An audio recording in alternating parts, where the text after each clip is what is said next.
Hey guys, আমাদের পুরী যাওয়ার কথা ছিল, কিন্তু পুরী যাবো যাবো করে আমাদের ক্যান্সেল হয়ে যাচ্ছে। তো সেই কারণে আমরা ভাবলাম তাহলে দীঘায় ঘুরে আসি।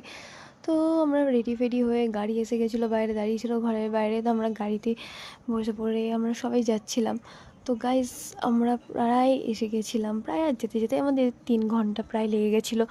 তো আমাদের গাড়ি এক্সচেঞ্জ করার কথা ছিল, তো আমরা 8 জন গেছিলাম। তো গাড়িতে ধরছিল না, তো সেই কারণে আমরা গাড়িটা চেঞ্জ করেছিলাম মন্দারমণিতে গিয়ে। তো মন্দারমণিতে যা সুন্দর ভিউ ছিল না মন্দারমণিতে, মানে হোটেলগুলো এত সুন্দর, দেখলে ওখানেই মনে হবে থাকে। তো ফাইনালি আমরা দীঘাতে পৌঁছে গিয়েছিলাম। তো দেখো গাইস, আমরা দীঘাতে এসে গেছি। তো এবার গাড়িতে আমরা ঘুরছিলাম, একটাই কারণে হোটেল বুক করা হয়নি। তো ফাইনালি একটা হোটেল বুক করা হয়েছিল। তো দেখো রুমটা আমি শেয়ার করছি, তো দেখো সুন্দর রুমটা। তো আমরা 10 মিনিট রুমে এসে বসে রেস্ট নিলাম। রেস্ট নিয়ে রুমের বাইরে একটা টোটো দাঁড় করলাম, দাঁড় করিয়ে আমরা সব টোটো উঠলাম সি বিচে যাবো দীঘায়। তো আমাদের রুম থেকে দীঘা সি বিচ হচ্ছে 10 মিনিট কি 15 মিনিট মতো।